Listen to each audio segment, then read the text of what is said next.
Él es infectólogo. Eduardo, muy buenos días, ¿cómo estás? Bueno, ayer conocíamos el triste número, ¿no?, de casos de contagios en un día, más de 5.300, si no me falla la memoria son 5.334. La pregunta como para arrancar esta charla, ¿esto indica que estamos en el pico de la pandemia? Viste que es la pregunta que nos estamos haciendo muchos. ¿Cuándo llega ese famoso pico y cuándo van a empezar a disminuir los casos, ¿no?, día a día? Bueno, buen día ante todo, espero que ande todo bien por ahí. En realidad el número de ayer, que es el número más alto de todo el periodo de pandemia en la Argentina, es un número que está en cierto modo prestado porque hubo dificultad en cargar los casos días anteriores porque se cayó el sistema SISA, entonces eso hizo que, diríamos, el número probablemente sea más abultado que el que genuinamente fue. De todas maneras, más allá de estas variaciones o explicaciones, estamos transitando, diríamos, en ese periodo, hacia el pico o durante el pico. Por realidad, el pico, si bien es un día, durante varios días, que son 7 u 8, según la experiencia que hubo en España y en Italia, y también en Francia persisten números altos hasta que al cabo de 7 y 8 días empiezan a bajar un escalón y se mantienen de 8 o 10 días. O sea, evidentemente julio es un mes de muchos casos, ¿no? Es probable que el fin de julio y las primeras semanas de agosto esté el pico, diríamos, pero ya el número que estamos teniendo es un número que está oscilando entre 3.600 y 4.600, ¿no?, que es un número importante, y se agregó algo, que es que empezaron a aparecer algunos casos por brotes en el interior.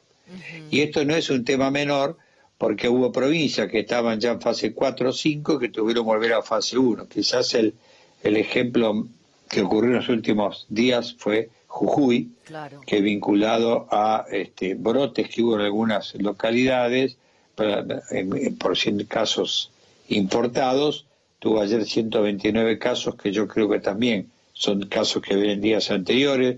Hubo algunos casos en algunas localidades de Córdoba, como Marco Juárez o Villa Dolores, y también Córdoba capital. O sea, han aparecido pequeños brotes que hicieron en que se distintos tenga sectores. Que volver atrás. Y a propósito de esto, bueno, aquí es donde se está haciendo hincapié, ¿no?, tanto en gobierno nacional como de provincia, como el gobierno de la ciudad, ya que el AMBA es una de las zonas más críticas en todo el territorio nacional, es el tema de que existe esta posibilidad, ¿no?, en caso de que no hagamos las cosas bien, porque estamos haciendo el llamado a la conciencia individual, ¿no?, a la responsabilidad de cada uno de tomar todos los recaudos necesarios para evitar que el virus se siga propagando, porque la realidad es esta: si los números se siguen disparando, vamos a tener que dar un pasito para atrás. No sé si volver a fase 1 como ocurrió en Jujuy, pero vamos a tener que dar un paso atrás, ¿no? O sea, vamos a ver cómo viene el número de casos. Hay que estar monitoreando muy bien de día a día y tomar por lo menos una semana de tiempo para evaluar cómo está funcionando. Por eso este reinicio de actividades escalonadas, tanto sociales como productivas, tiene que hacerse en un marco de mucha responsabilidad social, ¿no? Claro. O sea, el autocuidado para también cuidar a los demás y a nuestra familia. Hoy no es para ya empezar a hacer asados en la casa o relaciones interfamiliares, digamos, y juntarse, sino que hay que seguir manteniendo el resguardo domiciliario, y cuando salir a correr o a caminar con los hijos o con los niños, hay que hacer en un marco que corresponda, claro, y no los agruparse, días, ¿no? los horarios, los permisos Exacto. que nos Yo creo están que dando, y no hacer abuso de eso. Exactamente, yo creo que estamos en un momento muy importante de la pandemia. Para que la gente tenga idea, los primeros 15 días de julio fue el 50% de los casos de toda provincia de Buenos Aires durante toda la pandemia, y el 42% del número de casos de la ciudad de Buenos Aires. Quiere decir que estamos realmente en un mes importante con respecto a la pandemia. Por suerte estamos con baja letalidad, o sea, la cantidad de casos que mueren, pacientes que mueren lamentablemente por COVID, sigue siendo bajo comparado con otros lugares. Diríamos que estamos alrededor de un 2%, que es una cifra bastante aceptable. Y tenemos que preocuparnos por la ocupación de unidades de terapia intensiva. Tengo entendido que acá en el AMBA están en un 65% ocupadas.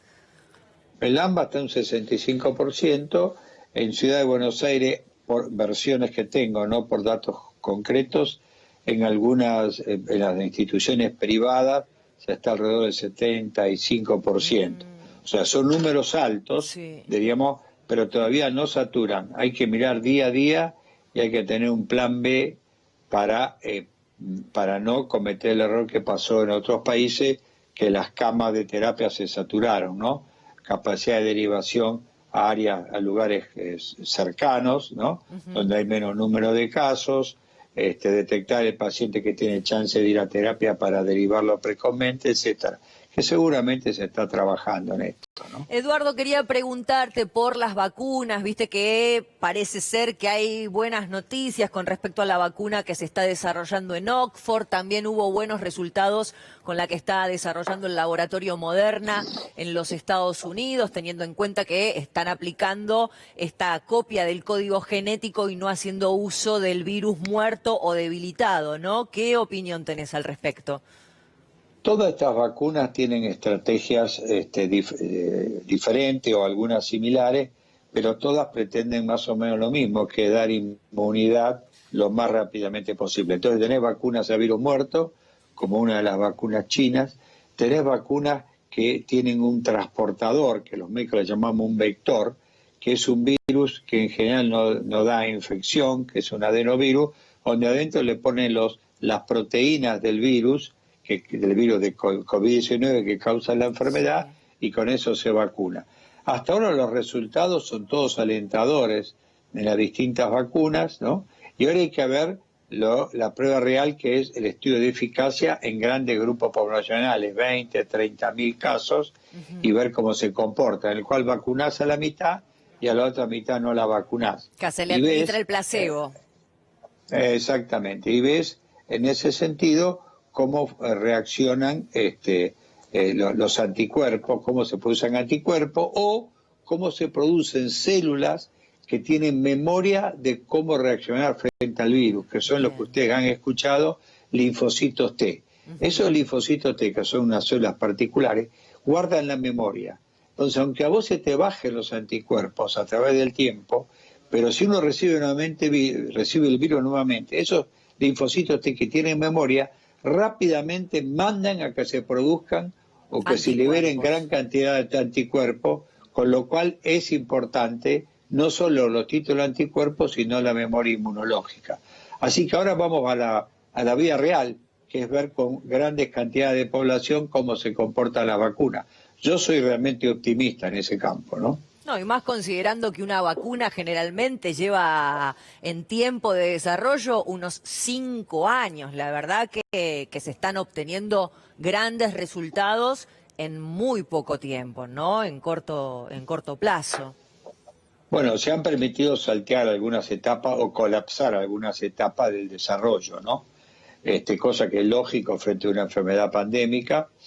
Y por otro lado, es necesario que llegue más de un laboratorio a producir la vacuna en grandes cantidades, porque si no, no va a poder abastecer un laboratorio al resto del mundo. Así que yo creo que por lo menos vamos a necesitar que 3 laboratorios, 4, si idealmente que todos, por lo menos 5 o 6 tengan vacuna buena. Claro, esto es una cuestión de humanidad, ¿no? Es una cuestión humanitaria, es pandemia, está pasando en todo el mundo. Acá no debiera ni haber fronteras, ni intereses económicos, ni intereses políticos. La realidad es que quien haga la vacuna sería bueno que enseguida se propague y que varios laboratorios puedan fabricarla para pronto, lo más pronto posible, salir de esta situación que estamos viviendo a nivel mundial y que es histórico, es increíble. Sí, yo creo que la Universidad de Buenos Aires está estudiando una vacuna también, está en la etapa de experimentación animal,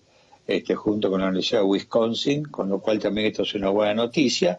Probablemente sea una vacuna que llegue un poco más tarde, pero por lo menos que Argentina intente fabricar vacunas con producción propia no me parece mal, al contrario es una buena noticia, y está por ahora comenzando la fase animal, ¿no? Eduardo, muchísimas gracias por tu tiempo, por tus palabras, gracias por enseñarnos, la verdad que es un placer escucharte. Bárbaro. Que tengas Muchas un buen gracias, día, buen miércoles. Igualmente a vos. Hasta Eduardo luego. López, médico infectólogo que pasaba aquí por Argentina AM.